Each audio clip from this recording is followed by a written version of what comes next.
Hi everyone and welcome from Portlaoise in Ireland. The ones who don't know us, I am Liina. I'm a personal trainer and functional diagnostic nutrition practitioner. I'm Martin and I'm a sports chiropractor from Basel, Switzerland.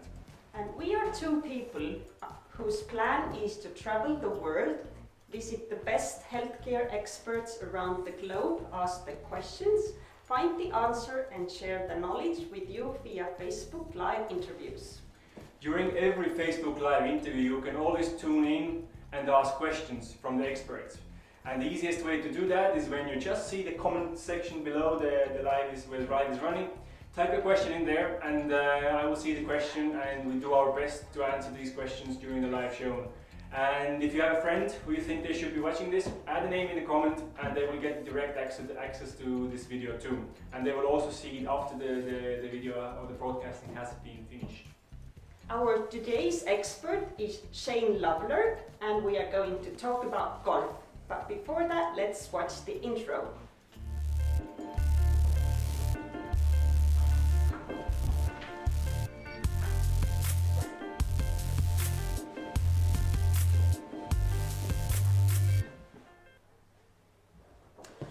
And warm welcome back. And today, as Liina said, we are in Ireland and I'm really happy to be here because this whole process and the project is taking shape and I'm really happy with the intro and at the beginning to the project. And the second and now the next stage is to talk with a real performance expert in terms of being in a certain field of sports and this being golf this time. And I'm really happy that Shane has agreed to take part of this project and being on board for us. So thanks and a huge welcome to our show tonight. Thanks Martin, thanks for traveling over as well. That's pleasure, especially after the breakfast what we had today. So we are ready to roll. We do a little bit like this. Shane will talk a little bit about himself, just short introduction so you get the more idea who he is and what he's been doing. And then from there, as you saw on the flyer, we will talk a lot about golf and we will go into the professional golf a little bit, so the amateur golfers who don't have input from every day, what's happening actually there. Shane will share some tricks and tips from there, what the real guys are doing. And then we will really focus on the anatomy and mechanics and the biomechanics of some of the main and most common issues around golf and the golf swing, right? Sounds good to me. Yeah. And we have, as promised, we have a 5-minute warm-up, which every amateur should be doing, right? Yes. But we will play this at some point, and then Shane will go also through what to pay attention and when you're doing these movements. So this is what's coming up. The interview is going to be around 40, 45, 50 minutes, and hopefully you will enjoy it. Don't forget to push the button like if you like it, or if you have a comment, add it in, so more people will get this knowledge and can learn from a great expert, because Shane has been working. Oh, you can tell it yourself. So tell me a little bit about yourself and our viewers a little bit about yourself. I graduated in 2006 from the University of South Wales, it's called now, with a Bachelor of Science in Chiropractic. Then I knew undergraduate-wise that it wouldn't prepare me for sport. So I started trying to improve my skill set that I received in college and then seeing where I could improve. So I started active release techniques pretty soon after graduating, and then I've seen people like Stuart McGill, just completed my DNS practitioner training. I've been level 3 Titleist Performance Medical since 2010. There's not many of us in the world really. And then I've also done the Fitness 2 program with them. So Selective Functional Movement Assessment, Functional Movement Screen. So there's not much I've done postgraduate, and all those tools help me in daily practice and when I'm on tour with the players. Married to a chiropractor, Karen, also does active release, but also specialises in pediatrics and pregnancy related care. So you've been around quite a few years already, and do you have some special connection with golf, and why did you end up being part of the golf family and then being so involved in golf nowadays? I mean, I was lucky. I was part of the British Chiropractic Sports Chiropractic Council when I graduated, and I mean, there's not many opportunities come up. And then got an email to say that I joined a company where they were looking to expand, and at the time there was a couple of players, and then eventually there was 7 or 8 practitioners, and we're looking after 30-something different players. So we provided care in probably 35 weeks a year on both the European and PGA Tours. And 2 years ago I went by myself, and as most of the other practitioners did, and we travelled probably a little bit more, and we basically follow these guys around the world. And then I was working a little bit in practice. Now I don't travel as much this year because we have a little 2-year-old, but I still keep a connection with the boys that I've looked after. So I guess luck and also having the skill set when I did apply, it's nearly, well, it's 9 years, well, 8 years just gone, so I'm guessing into my 9th season technically. So 8 years ago I applied. So I had a good skill set, good soft tissue background before I applied, and I'm pretty sure I was probably the only sports chiro from the UK that had finished their ART and had applied at the time. Now, this is like, you said it was luck, but it's most likely this is, I mean, in sports it's always a little bit about luck, but it's also hard work, and you worked yourself through, and now you've been there for many years. Before we really, I'll ask more specific questions about golf. As our viewers know, who's been watching our last interviews, the past interviews, I have this question I always want to ask, because I think it's so important for people watching these things is to understand that there is like different ways you can look at things, and the first real question for me is like, for you is what is for you optimal performance?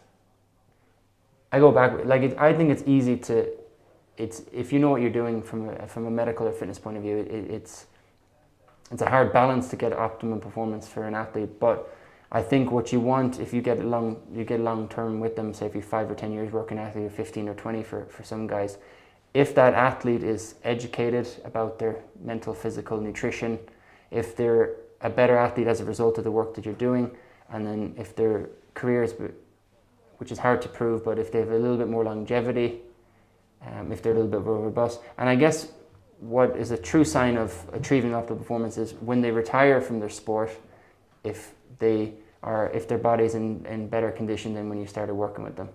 So I think that's forgotten as well, because there's a number of athletes and they're walking around.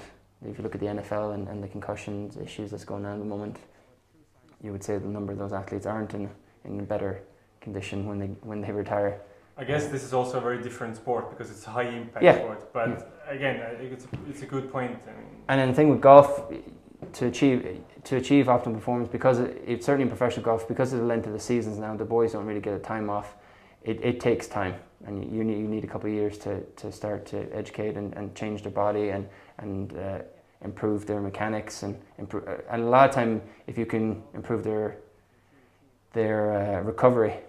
And the other thing is, the most important thing when it comes to professional sports is their load management. So if they're practicing too much, they've just got off a long haul flight, they haven't hydrated, they haven't eaten well, then that pendulum is going to swing very hard, and obviously somebody's going to get injured in that case. So, Shane, why are we sitting on balls instead of proper chairs? I don't sit in the chair in the clinic. Karen and I sit on Swiss balls. Just stops you slouching, so to speak, and I tend to roll around the room. I get a funny look to new patients, like, why are you sitting on a ball? Now, obviously, it's not, you don't go throw your chair away straight away, because it takes a little bit of time to get used to sitting on it. But I find the ball handy, because also when I'm demonstrating exercises, I know it's always in the room. That's it for a therapeutic point of view. I think that makes a lot of sense to have it ready so you can use it. Yeah. But for me, as I don't use it every day, it's pretty funny to do like. Yeah, we used to have an associate, and he was bouncing up and down. And I was like, you need to stop. The patients are going to get dizzy when they start. So if our viewers are getting dizzy, then you can write in the comment and then say, Martin, stop doing that. Yeah. Right.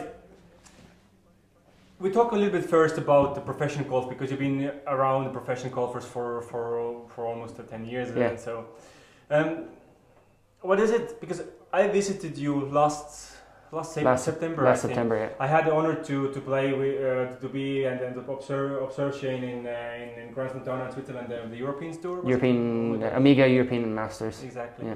And I spent a few days with Shane, and I have to say, my word around golf changed a bit. In what way?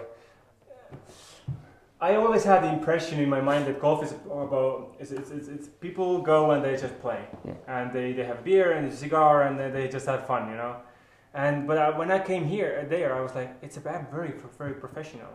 They take the time, they do the warm ups. They must send several therapists. They did their work. They come in really early before the tea times, and they really take it seriously. And that for me was like, it's actually a really hard sport. And then after talking with you many times about the differences in the mechanics and what they need to be prepared, it kind of shifted. And then I think this is also for amateur golfers. I think it's important to know that it's professional golf. It's actually really tough.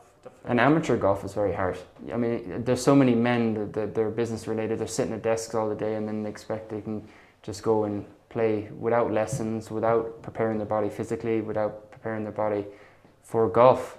And it's not a sport you retire to. You're going to get injured very quickly. Obviously the professionals hit a lot more balls, but they generally do it with much better technique. Where you take the amateur, it's generally bad technique on top of hitting too many balls, or not preparing themselves, or maybe hitting a root of a tree, or doing something that's new. Or one of the common things I see is amateurs say, well, oh, my friend told me to do this, or turn your hips, or turn your back. And if it's not been coached properly, you're not getting used to it, then it is going to equal injury pretty quickly. For you, what's the hardest things for a professional for every day when you are on tour with them? What do you work with them, and what do you see? I guess most of the manual therapy work is, and probably corrective exercise wise and conditioning it, is their thoracic spine and hips. So if you keep the thoracic spine and hips moving and they're controlled through the core, then it's going to cut down a lot of back and neck injuries. And obviously the most common injuries for professional and amateur is neck, lower back, and the lead wrist. So if it's a right-handed golfer, it's going to be left. If it's a left-handed golfer, it's going to be right. But generally the lead elbow is where you're going to see the injuries. So you don't see too many acute injuries. You don't see cruciates that are blown. You don't see too many muscle tears. You don't see too many ankle sprains.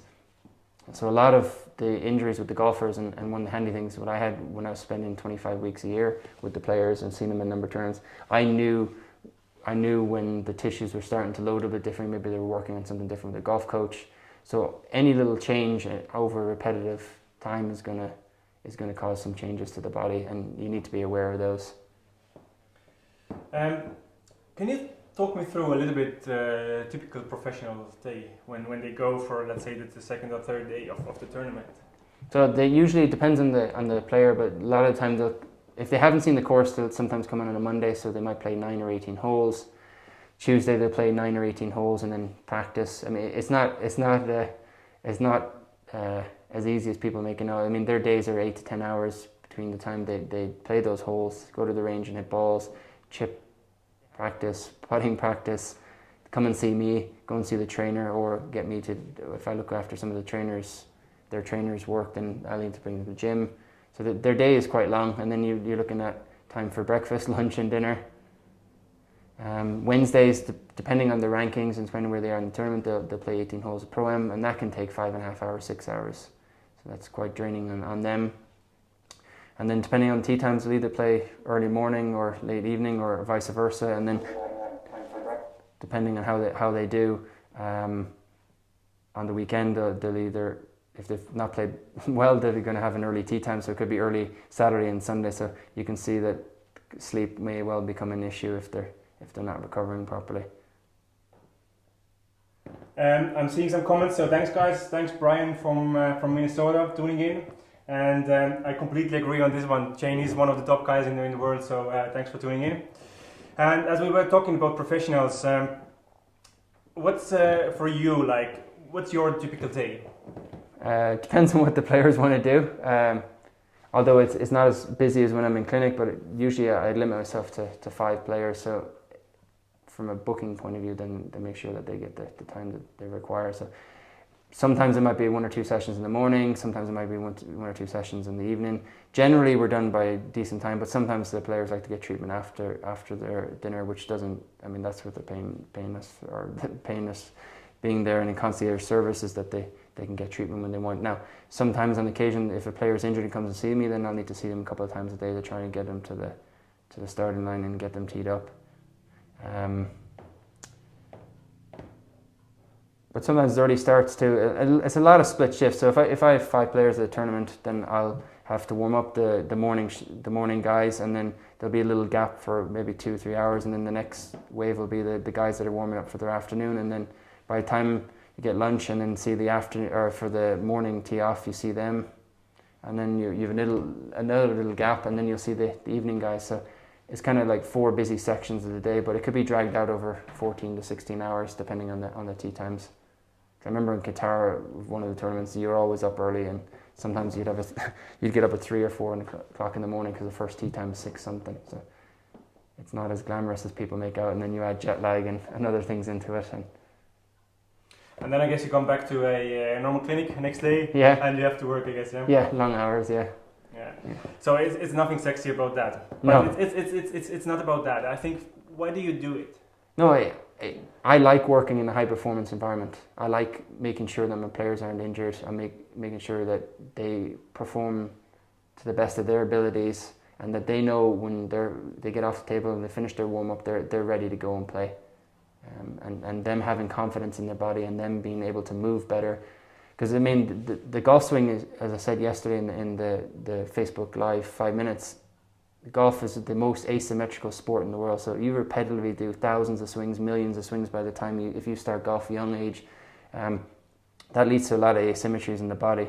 And if you don't look after yourself from a physical and mental and nutritional point of view, then you will get injured. Particularly the amateurs. Amateurs are happy to go out and spend thousands of euros on golf clubs when actually they should be spending a little bit more money on the Indian being themselves. Good. So if we talk about now, we go a little bit more into the anatomical and then functional limitations, yeah, and into more applicable things for amateur golfers. Yeah. What is the key things for amateurs to pay attention? What you'll see later in the warm up is obviously it's gated to or it's graded to like the thoracic spine and hip mobility. So that's where I try and focus a lot of my work with the amateur golfers, because generally the amateur golfer is going to spend a lot more time sitting. So if I have somebody that's stuck at a desk for most of the time, or say they commute every day, so they could be sitting for 14 hours. And inevitably that's going to lead to a lot more thoracic spine stiffness and hip mobility issues. So that doesn't prepare the body well for golf, because you need good rotation through both those joints, or you're going to get shoulder injuries, elbow injuries, neck injuries, back injuries. So if we actually now have a look at the human spine, yeah, and we talk a little bit more about the spine and how the spine should or shouldn't be moving. Yeah. What for you, like, if you assess first, I think it may be also helpful for an amateur golfer to understand if they see a professional, what they should be looking from the professional to work with them in terms of improving their golf game. And actually, the main important thing is there's two things: the performance and staying healthy and being able to live with it. Let's take an example of the hips. The average Titleist Performance Institute, who I will speak about later on, they basically have the pros at about 60 degrees of hip internal and external rotation, and that's a lot of mobility, because that causes an X factor. So that allows the ability for the torso to move around the pelvis, and a lot of amateurs can't even get there. So the better X factor stretch you have, the better mobility you have, or better controlled mobility over those joints, is I guess a more important term, the longer you're going to be able to hit it, or more importantly, consistent. So if I bring on a picture of a human spine and then a skeleton, I can actually bring it up so you also see it here. So our viewers are also seeing it a bit okay, bigger than you are seeing. So for example, if we're talking about the spine, and What parts are actually the most important parts for you? Like, say, take him in, for instance, I saw a golfer at a golf course and the table was up. I was an amateur golfer and I had 5 minutes to, say, assess him for back pain. The first thing I would do is check his lead hip. So I go to his left hip and see what internal rotation he has. If he doesn't have internal rotation, as soon as he impacts at impact and through the follow through, if he doesn't... Internal rotation, you mean exactly what movement? Their ability for the lead hip to rotate on the downswing. So when they're here... Maybe you can actually show it, maybe it's easier. So if they're here, their ability, when they come to impact and then through that left hip, you need to be able to rotate that pelvis around that hip. If that doesn't happen, you've got one option, is the spine will start to go that way. So inevitably, if you do that enough, you're going to start to get back pain. So that's what they call a reverse spine angle. And I guess this is like now the main thing is that you can do it once, twice, but if you keep doing it 100 and 200 times, you start having it's going to start annoyed. Or the analogy that Stuart McGill uses, I know you spoke to Joel a couple of weeks ago. If I was to get a hammer and hit my finger once, it's fine. You do that 100 times, it's going to be red and inflamed. So a lot of injuries in golf are chronic repetitive injuries, and that's in amateur and professionals. You very rarely see an acute injury, unless it's stupid. Hitting a tree root, deciding to, like, the surface mightn't be right, or you go after a shot and maybe you're really unbalanced and then you fall over. But that's probably going to be more the amateurs. The professionals are used to hitting different shots. Now, giving back something now for the amateur golfers who are watching this one, how should they find a therapist to work with them, to help them do progress? What I find, because I sometimes see patients after they've seen other chiropractors, physios, osteopaths, other therapists, there's a lot of people that think they can take a small amount of knowledge and then try and apply it to a sport they know nothing about. So for me, that's something I have a big problem with. So the easiest and safest way is either email somebody you know what they're doing. So I often will email people. If people email me looking for a manual therapist, or well, I use that term for everyone that would apply manual therapy to a golfer, or you go to the TPI website, and what it'll do is it listen on your area. So you put in, either in the United States as a zip code. Here you just put in your city. For most of Europe you put in your city, and then that'll bring up a list of the medical practitioners in your area. So it should be ranked medical 3, should be top of training. So that means they've been through the whole Titleist program, so they're screening and they know how to treat. And then the other thing that I like to use for the manual therapists or medical professionals for golf is that they have some active release training. I find active release is probably one of the best soft tissue techniques, and I've used it for 10 years. It was one of the big reasons that helped me get into professional golf, and I use it with my amateur and professional golfers 80% of the time. Why? Because of results. It works really well. I can apply the active release techniques of soft tissue therapy to the golfer, and they can go and play. There's no soft tissue soreness, where you can go to some sports massage and they dig in and they're sore for a week, and people can. It's not affording time, but they shouldn't be taking time away. The tissue shouldn't be getting trauma from the therapy, in my eyes. I guess for a short term, sometimes it's acceptable. Yeah, if it's off season, I don't mind, but generally most people, if it's on season, amateur or professional, I don't want to cause any tissue, not trauma, but I don't want to cause too much tissue soreness.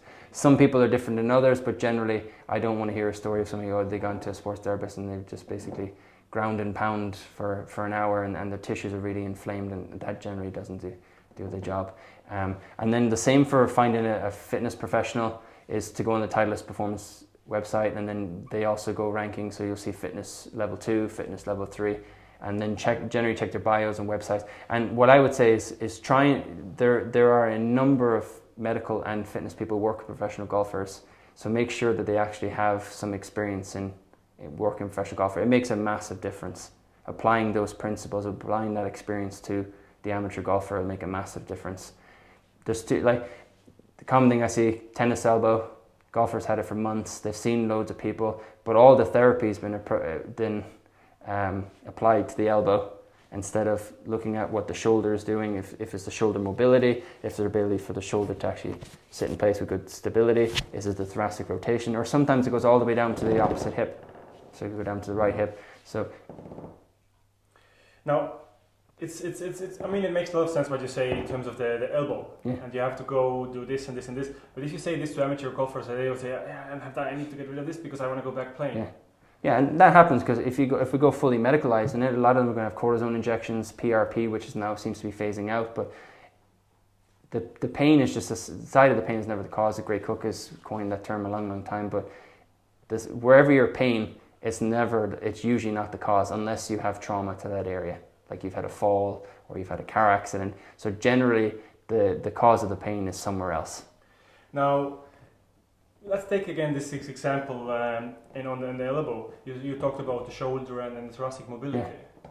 These are things you cannot manually work away, I guess. You need a program or exercise program to re-engage and reactivate some of the structures and the movement patterns. I would say there's two ways to look at it. One, you should invest your time and money in getting assessed by somebody who knows what they're doing.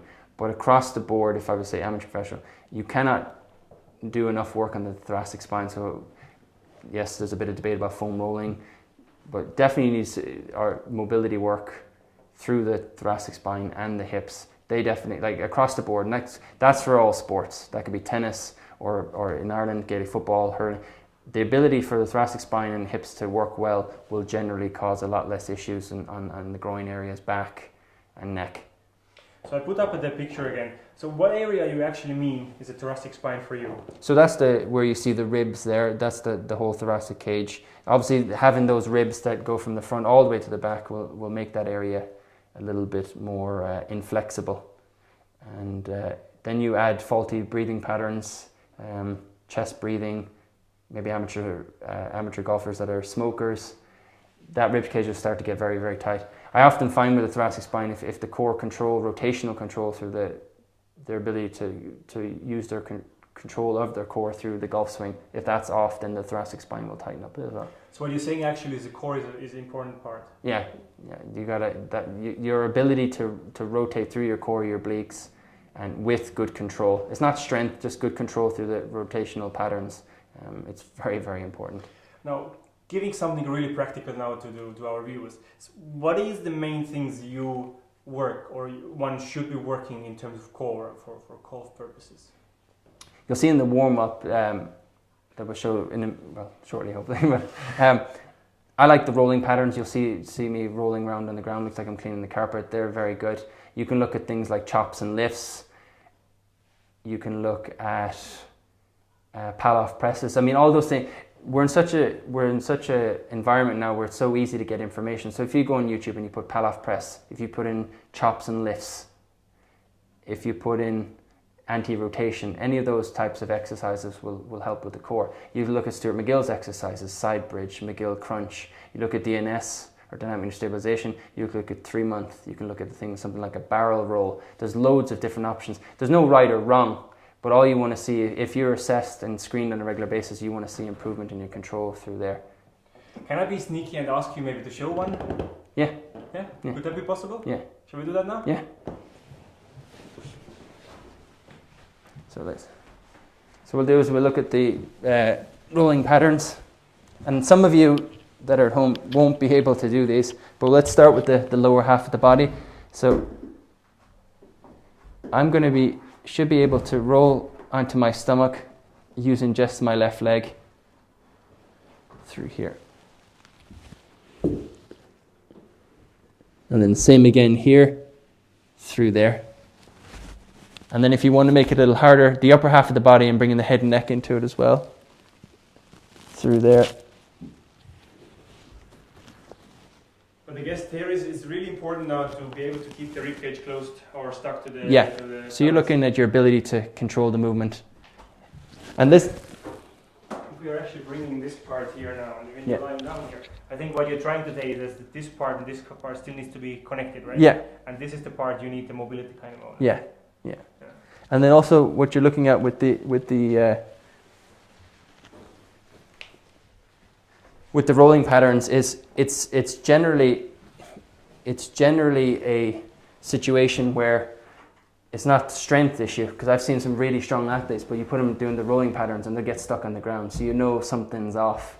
So I use the rolling patterns as an assessment for golf all the time, because they'll generally tell you'll know there's a hip flexion issue if they can't roll from back to front, and then you know it's an extension type issue. Actually, in fact, I probably use rolling patterns with most patients because it tells you kind of where their major stability issues are. So if it's neck and shoulder and they can't roll that way, or same that way. A lot of people, when they're stuck in this position on the computer, it's their ability to control their movements through there. And that having good movement is going to be really important. Now, there's a lot of debate whether we should do golf-specific exercises. There's not much research on it. Does doing something golf-specific translate into that sport? I don't know yet. I've tried to read. Yes, you can prepare. I think the warm-up should put the joints through range of motion. It should put some control in there. Get the glutes, T-spine, scapulas up, just fired up a little bit. But I think the only way to properly warm up the body for their sport, if it doesn't matter what it is, say we're talking about golf today, if you need to go to the range before you play. So you need to go and practice at the range and hit maybe 10, 15 balls or 20 balls, depending on how much time. You've got to prepare. That's how you prepare your body for sport. I think actually doing good patterns like pushing, pulling, squatting, lunging, single leg work, by improving your overall basic movement patterns, it's going to have an impact. You're going to make you a better athlete, and then strength work is very important. So I don't think enough amateurs use strength and conditioning coaches. And you can find good ones all the way. Like the head of fitness for TPI is Lance Gill. He does online training now.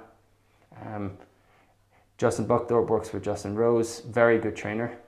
Robbie Cannon works with a number of players. He's based here in Ireland. I send a lot of my amateur golfers to Robbie because these guys know what they're doing.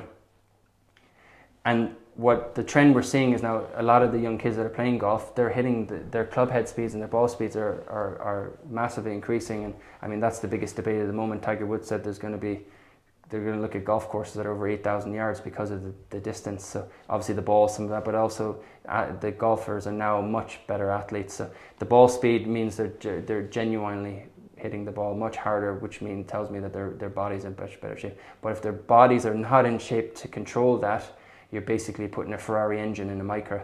It's going to rip it apart very quickly.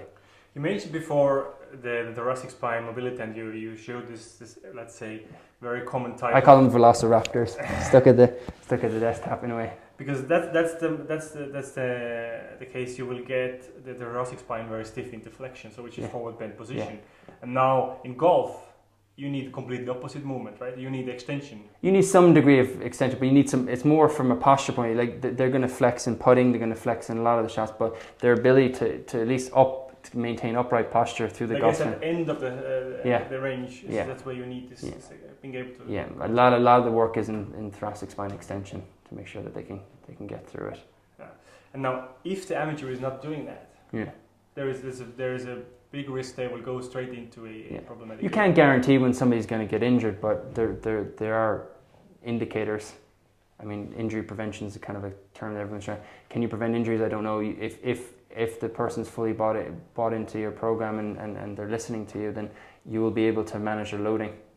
Because it's like some men or women that can't play, they shouldn't be playing 36 holes in a day. Should play 18 every couple of days. Yeah. I think this is again a good point, and that's something we talked with you all like 4 or 5 weeks ago now, is you have to know your anatomy and your genetics also. You can't change your anatomy. No, and I mean, in Ireland we see a lot of patients with Celtic hips, so that goes for the Gaelic players, the golfers.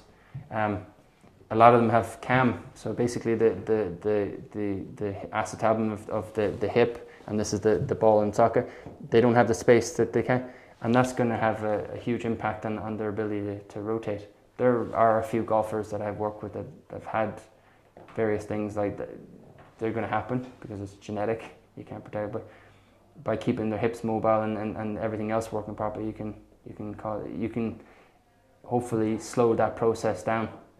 But now imagine that you are determined and you have a coach who says you can hit harder and you can hit further the ball, and there is never the anatomical limitations. I've never looked at it. It sounds.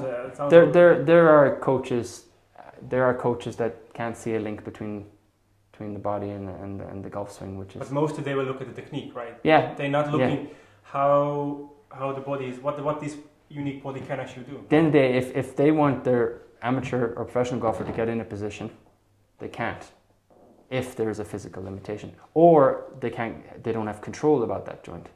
So they basically won't be able to maintain that position. The problem I see sometimes in golf is if an amateur coach might have principles that they like to see in their golf swing, but the best coach for me is the one that can use what their golfer has and get the best from them. They shouldn't try and change too many things at once. So depending on when I get an amateur golfer, if it's in season, I'll work on one or two things close to maybe their injury that's brought them in. If they're off season, then I'll start going about changing a few more things, because it takes time to make adaptations. So if you change your coach or change the golf swing, think about how many golf swings you made to set the previous golf swing in place to basically putting the next one in. It's like myelin, which is wired together, fired together, wired together. So effectively, each time we do a movement pattern, it wires in, and that steel cable gets bigger. And if you try and break that neurologically and physically, that golf swing or that pattern of what you've been doing, and I'll just change something, then the body probably won't like it too much. So slow and steady change over time is far better. Because you'll see a number of professional golfers, you'll see it in the press where they've changed their golf coach in mid-season, and maybe it doesn't go too well because it takes time for the brain and the body to make changes to movement patterns. And obviously golf is quite a complicated pattern. So I remember when I was watching you in Switzerland last year, you said golf is most likely one of the complicated thing, the movement patterns, because every joint kind of needs to be aligned in terms of to have the consistency of a hit or a swing. Yeah. And I mean, if you go on YouTube and you Google it, no two golf swings are the same. And then this is way more interesting. To ask somebody to do the exact same swing, doesn't matter if it's me or you or Dustin Johnson's #1 in the world. If you ask him if we were to look at all his golf swings, none of them would be exactly the same. So there's so many moving parts in golf, but the most important thing is about getting that club face to the ball at the same angle, and various other things that come into play beyond this interview. But the repeatability is the most important thing. Like Jim Furyk got one of the most interesting golf swings, but it's repeatable. I think that's more important. Necessarily, the best looking golf swing might necessarily be the best in efficiency and things like that. I guess we always talk here a little bit about best at the time, but also best over the longer time. Yeah, you got to look at the longevity of your career, even as an amateur, because you can play golf from 2 or 3. Well, our little boy's nearly 2, and he'll hit plastic golf clubs in the living room.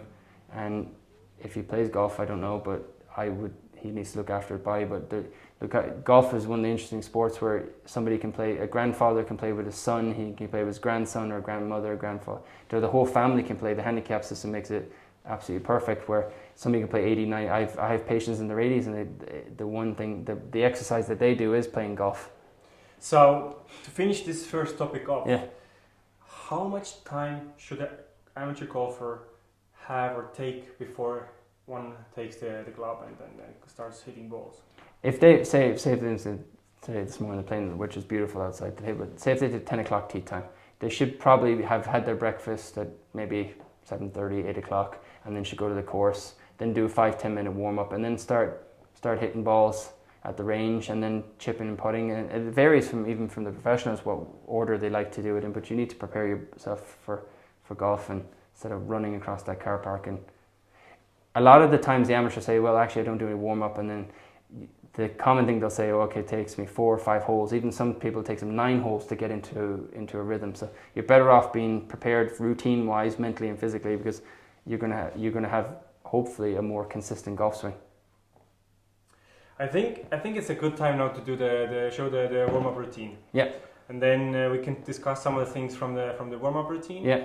And if somebody has a question, anything afterwards, then you can already type them in already now, and then we see them at the end of the live. Yeah. So let's have a look at the video first. We have prepared for our viewers, and then at the same time you can discuss some of the things. What I would say about the warm up, because Martin and I talked about it a lot, is yes, you can bring bands and weights and stuff like that, but what I wanted to do was a kind of unassisted warm-up, so basically just using body weight. Now, is mine the correct one for you? Maybe not, but I based it on what I commonly see. And the other thing as well is exercises that probably hopefully don't cause too many issues.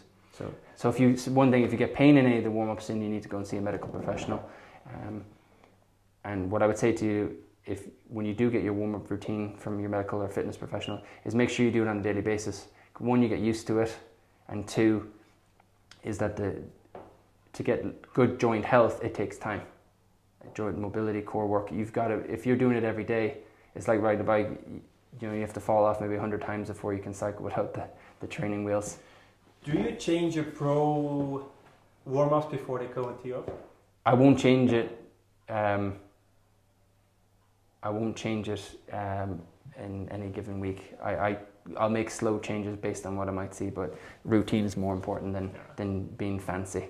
And I think this is a really important tip for amateurs there also. It's like, if you want to enjoy this wonderful game, you have to have routines. Yeah. And one of the routines may be that you go first have a pint of beer and then you go and start hitting. Yeah. But if you want to play it for longer and you want to stay healthy, and then you need to have these certain routines you do before you start playing the game. That was the idea about the question, is like the pros have the system, and the system feeds into a success, right? Yeah, I mean, the other thing, amateurs, I said there a minute ago about the warm-up, it takes them 9 holes to get warmed up, or the other thing, they start coming to 14, 15 hole and they start fatiguing, then that just tells you straight away either, which is not well, we can talk about it a little bit, but maybe their nutrition is off. They're drinking a bottle of Coke or eating a Mars bar on the course, and that's not sustaining them. But there's lots of healthy bars and protein shakes now you can take on course. But from my point of view, the physical point of view, if they notice that they're fatiguing towards the end, then that's a sure sign that they're not fit for golf,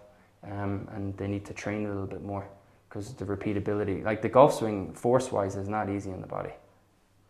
I think we can talk a little bit about this later, but it's a very interesting point to say that a lot of golfers, I mean, I think it's changing now in professional field, but in amateur field, they are not just fit enough to do this what they want to do. But we talk about this later. We go first now and have a look at the warm-up we have prepared, and then we come back and we continue from there. So get ready, take your pencils out, and the warm-up is coming up here.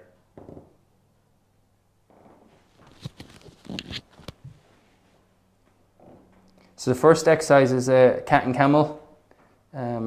General spinal flexibility. You're looking at doing something like 7 to 10 repetitions. Stuart McGill studied enough in the lab to know about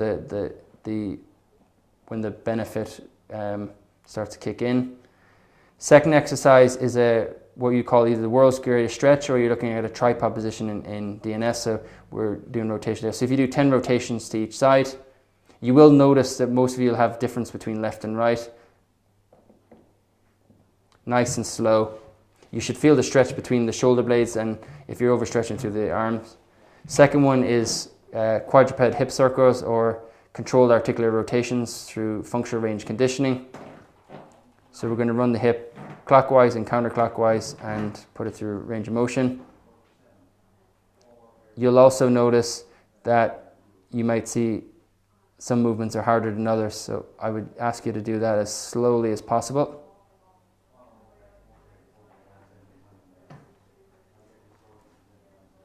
So again, 10 rotations clockwise, 10 rotations counterclockwise. And if you're struggling, if you feel like you're falling over, just put yourself against the wall. It'll stop your spine rotating. Second thing we're moving here in the quadruped position is we're looking at controlled articular rotations of the shoulder. Obviously, because the hips and shoulder are going to be put under the most range during golf swing. Right shoulder not as much as the left one in a right-handed golfer. So nice and slow clockwise and counterclockwise. And if you get any pinching, just either avoid that motion or make the circle a little smaller.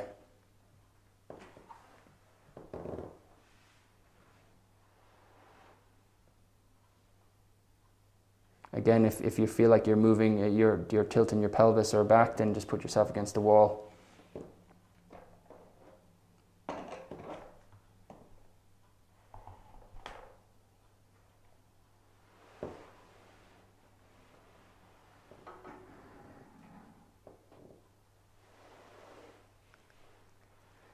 So just to get some core sequencing going, rolling patterns.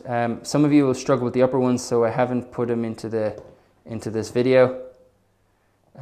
So I would suggest just starting with the lower half, nice and slow, just get a good separation between the top half and bottom half of the body. And you actually, when you get off the floor from doing rolling patterns, you'll actually feel like you've been given a good stretch. If you're stuck, then I would suggest going and seeing a medical person, because you'll be surprised how, now they look easy, but they're actually pretty hard. So I would do 5 to 10 per leg, and as slowly as possible. Then we're going to move into a Grey Cook hip lift, knee semi either to chest. If you can't get all the way, go some way through. So it's a good single leg glute activation. So do 10 per side, and you will notice difference between each hip.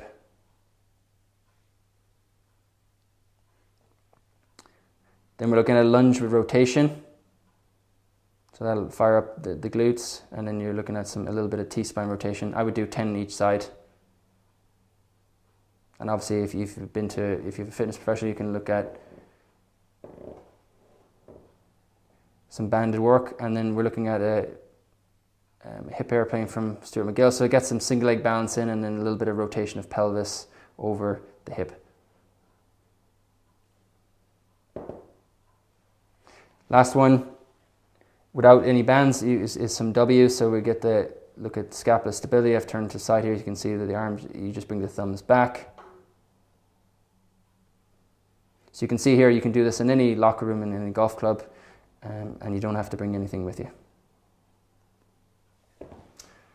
That was excellent demonstration. Yeah. And we actually did it in one go. One go. One go, so Shane knows his stuff, huh? Yeah.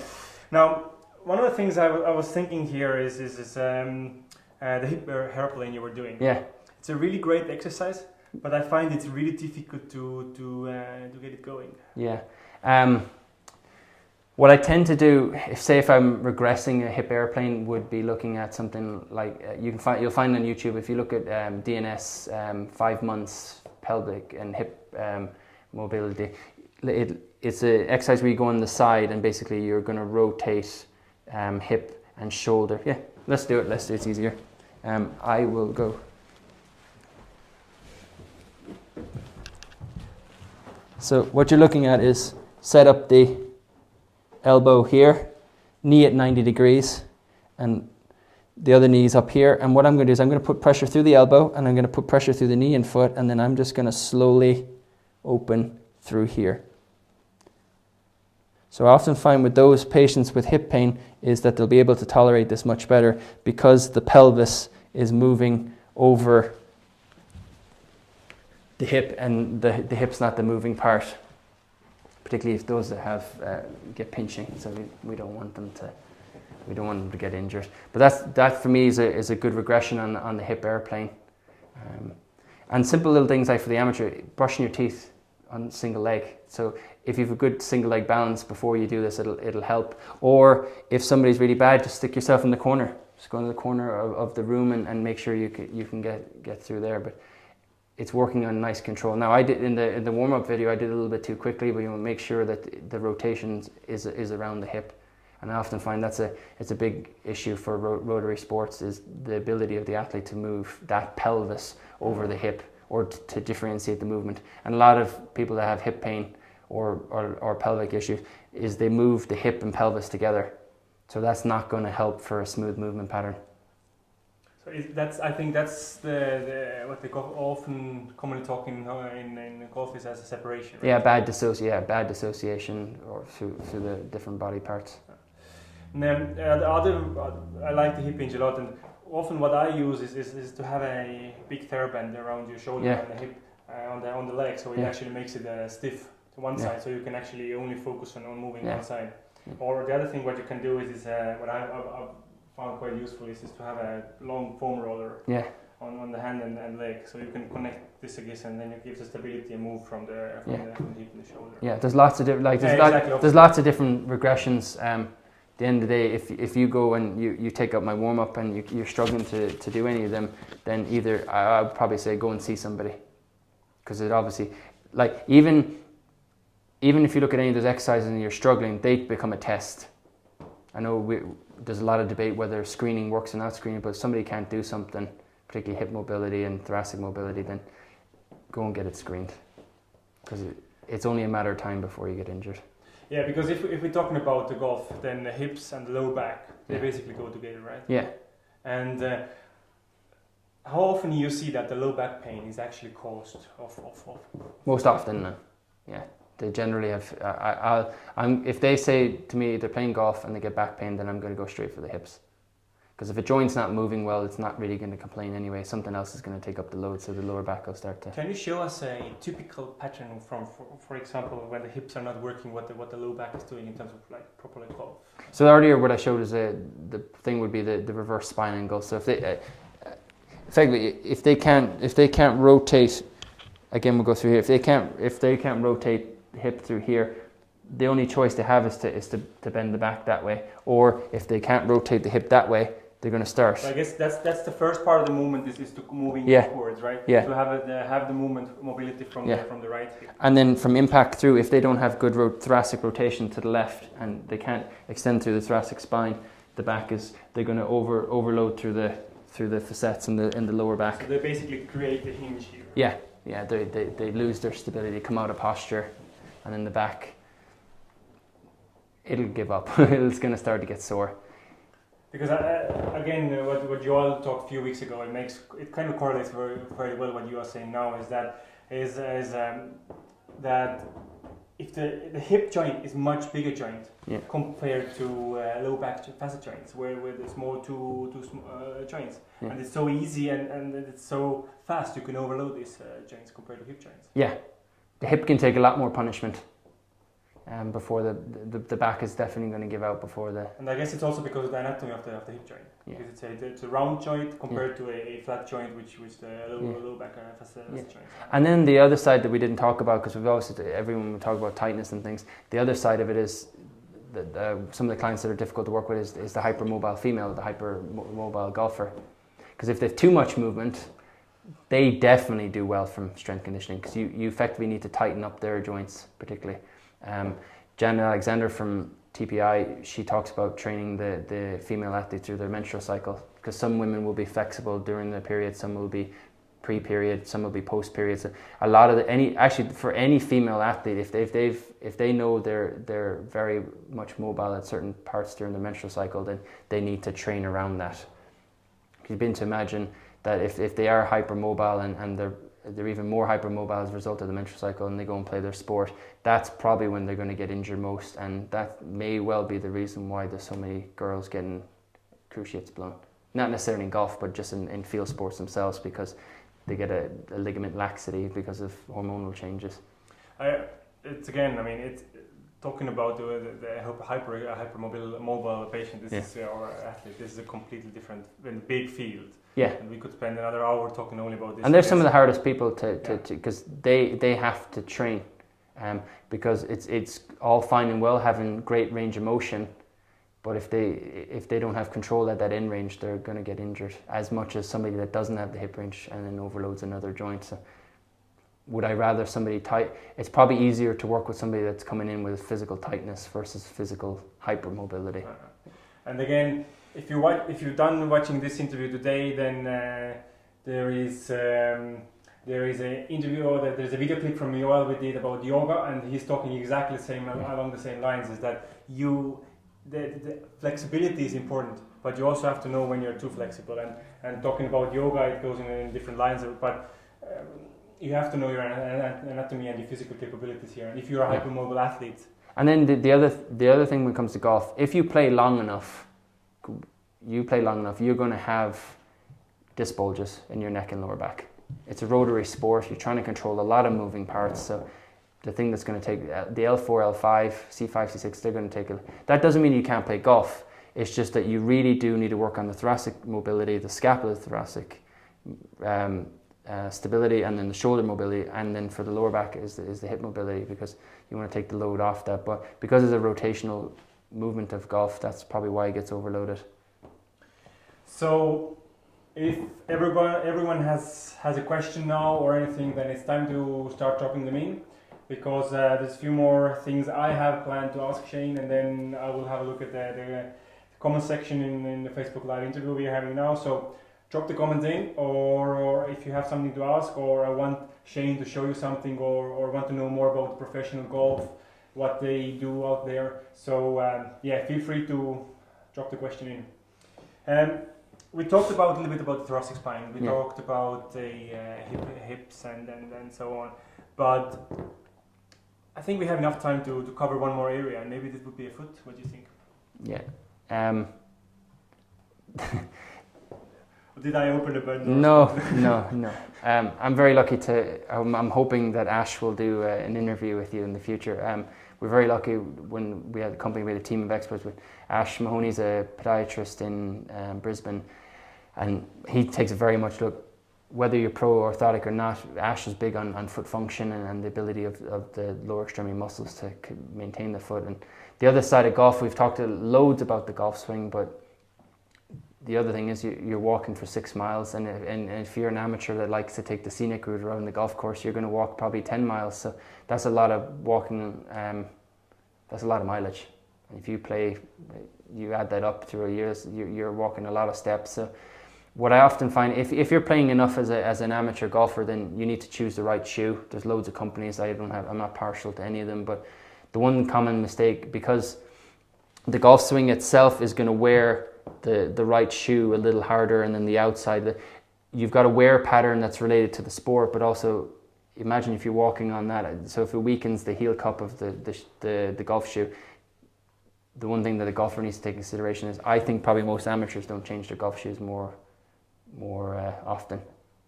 So if you're playing enough, you're looking at changing them, although golf shoes next, but same for basketball shoes or football boots, you need to be changing them on a regular basis. So maybe if you're playing a lot, then maybe every 4 or 5 months, because they're still going to start to break down. So you're going to lose.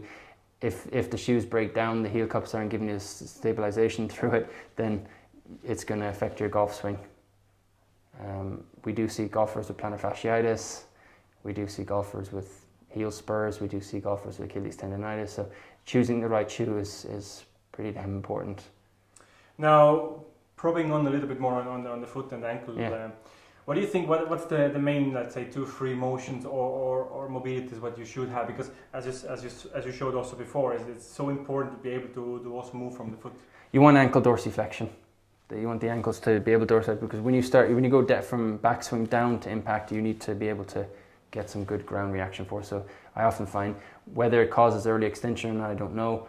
TPI says that's what it leads to, but more importantly, I don't think you can keep good posture if you can't sit. Effectively, when you impact down, it's like a squat, and if you lack ankle mobility, then there's no way you can generate the forces that are required.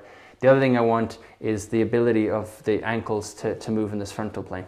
So this is the ability for it to move in that direction. So if the ankles can't move in that way, that's also going to impact on your golf swing.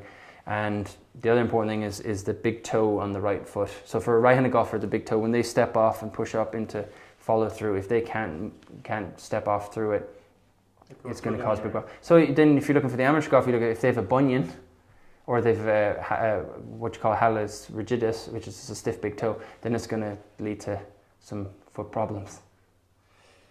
You have 1 or 2 go-to exercises in this case, where you work quite with the foot, and what you said about the plantar flexion, and be able to rotate through this. Yeah, the 2 things. Well, the quickest 2 things I would do would be is step to the wall, and then just measure how far you can go. So effectively, you want to go as far away from the wall as you can without your foot hitting the wall. So I'll step back, and then I'll mobilize towards the middle, and then I'll mobilize towards the big toe, and then I'll mobilize towards the baby toe, small toe.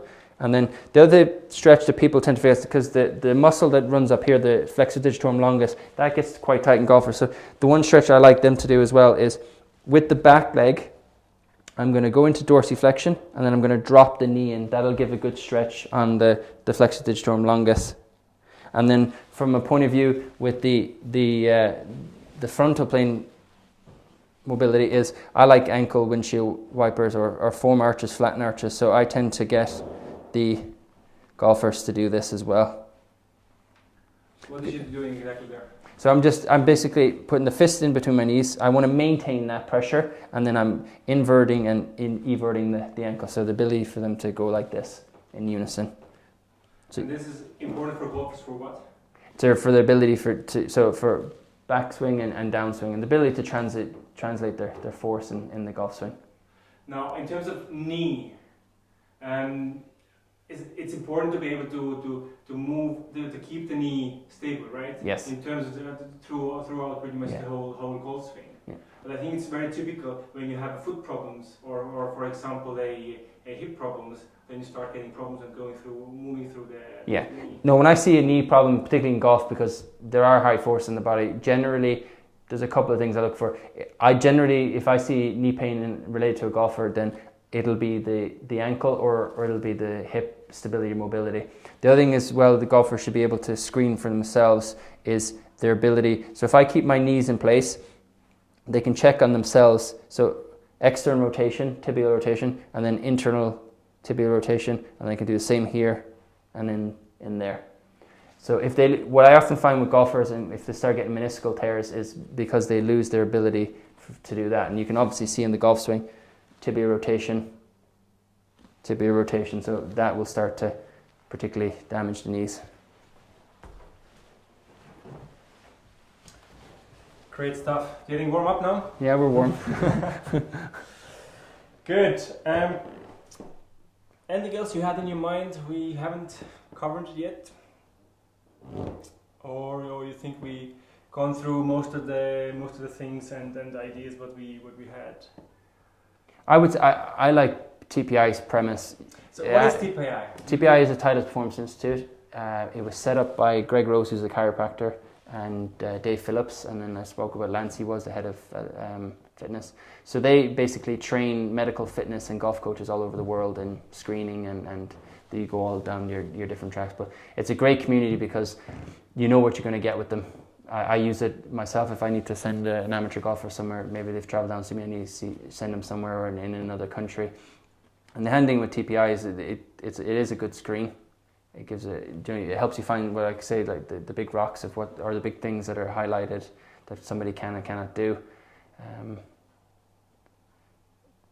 TPI is a very good. If you want to read about the golf swing biomechanics, everything golf related, they've loads of articles, and then people that are TPI certified write articles, and TPI is very open to that. And I mean, it's a very, very safe referral network. I highly recommend that. Like, if there's any medical professional watching, make sure you do the courses. Should the amateur player, golfer, play with painkillers? No. I mean, there's obviously been lots of research on non-steroidal anti-inflammatories and heart and ibuprofen and various other things. It is very common. Well, I know in professional sports there's lots of stories about cortisone injections and whatnot regarding playing sport, but yes, there is a lot of players that are popping painkillers before playing. And as soon as you have pain in the body, you're going to move differently. So you can begin to imagine what that's going to do to your golf swing. So maybe the area that is sore in the first place isn't going to get more sore. It's a new injury that'll start to happen. So I highly recommend don't play with painkillers because it's not going to end well, really. So basically, when you're sore from playing one day, then next day playing with painkillers is not an option. No. It tells you that red light on that car your car needs an MOT or a service. Yeah. So what I would say the top tips for an amateur golfer is find a medical professional that maybe does the rehab with you, or find a medical and then add a fitness person, and then let them bounce between you to look after your body. Buy a good pair of shoes, change them. If you're playing a lot, you'll see them starting to wear, so change them when you keep an eye on the wear pattern. Make sure that you eat well on course. Like, there's loads of golf nutritionists. Robert Yang's one of the guys, he's a nutritionist from TPI. There's loads of other people that know a lot more than me. Go and seek out these guys. But nutrition, you got to look at what you're eating on course. That also is off the course. Just because you eat well on the course, because somebody said something, that doesn't mean you can eat crap off the course as well. And the other thing I would say is the common thing is you need to warm up. Even if you did what I showed you or a variation of it that you were given, then warming the body up will probably prevent injuries more than anything. Amateur golfer, €200. A new golf club, or what should one do with it? Give me the €200 and I'll do a better job than the golf club. Yeah. Look, if you're an elite amateur, then what I would say to you is don't just buy go into any golf shop and pick the golf club off the shelf. I mean, we're very lucky in a number of countries. You find the best club fitter you can in the country. It's pretty straightforward. We're lucky here. 4Golf up in Killeen Castle. Derek won the World Club Maker of the Year, I think, and he was probably shooting it. It's either 2014, 2015 he won that. So he knows what he's doing. He has tour experience. So again, that reiterates what I said earlier. There's a lot of people assume they're golf injury experts. They're not. They don't have any experience. They might have just done a TPI golf level 1 course. That doesn't equate to them knowing exactly what to do. Now, we all have to start somewhere, but if you're serious about your golf game, then find somebody, like if there's somebody's medical 3 TPI, then you know they're serious about investing in their learning, which means they're going to be serious about it, making you a better golfer. Good. I think that's about time we start summarizing this together. I think the hour has flown by as fast as the 10 minutes. Yeah. You agree? Yeah. So we start pulling it together.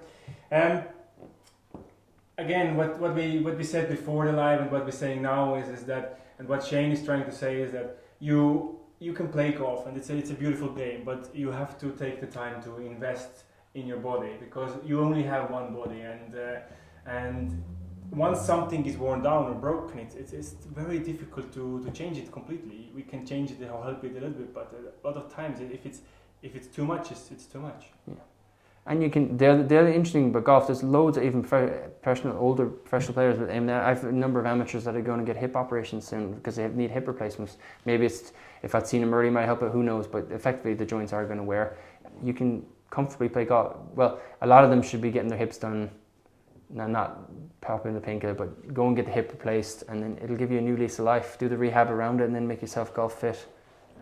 So there is always a way around. And today we talked a lot about thoracic spine mobility and hip mobility. Shane showed you some really great exercises, and as I said, there is also on his own page and on his Facebook page, Shane Lawlor Clinic, there is some information available, so go and check it out.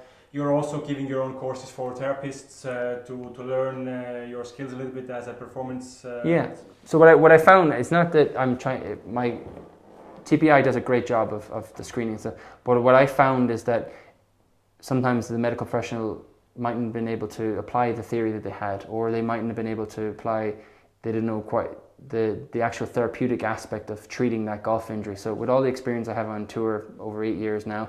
And all the different players, and then all the amateurs I'm seeing, I find that I want to put all the different things I've learned. So obviously some little bits of all the courses that I've learned and all the experiences, and then kind of bite sizes and put into one program. So when you come to my seminar, even if you're a TPI, a medical professional, I want to improve what you're doing, because at the end of the day we're governed by results, and we want our golfers to play pain-free, and we want them to win their local competitions. You want them to win different shields.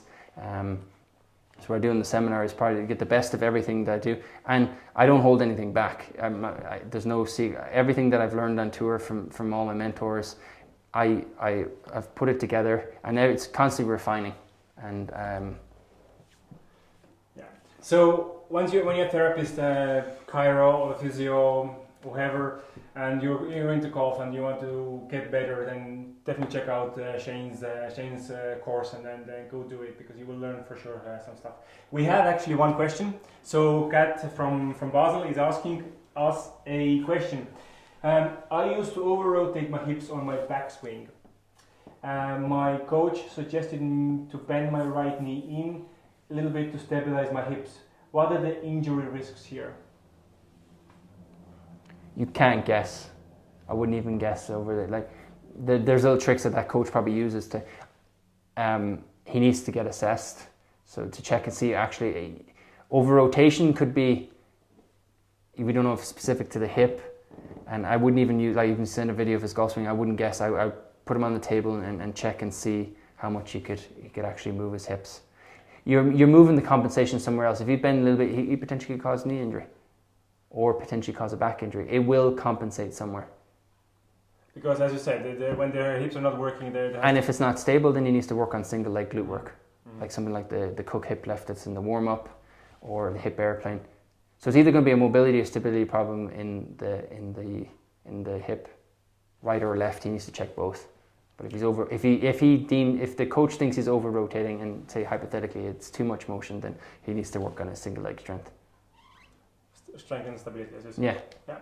And not just bend the knee. Yeah. Because I guess the bending knees is a compensation on top of a compensation. Yeah. And trying not to swing around compensations. It's just something it'll be able to do it for a while, and then maybe after 3 months you'll start getting aches and pains somewhere else.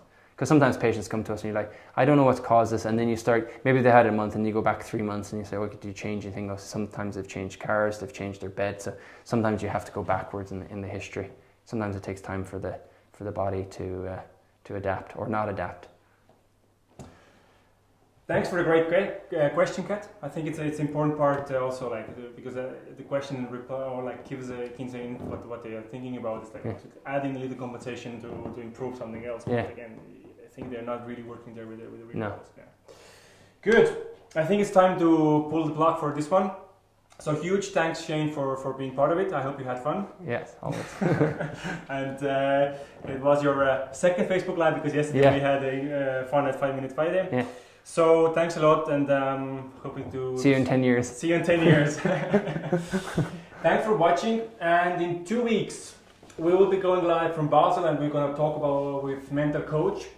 And I know already this is going to be again very interesting, because we talked with him a few weeks ago to set this up, and this one just went off tracks when we started to talk, and we fell into how the human brain works before and after preparing for an interview, for work, for a sport, and we're going to cover many things there, and you will get a lot of practical tips there also. So tune in for that one in a few weeks time. It's going to be 17th of November, it's going to be Friday evening, so you've done your work and you can come in home, take your beer, don't take your beer, take your water, and you can tune in and listen how your brain works and how you can get better at preparing yourself for a golf game, for example.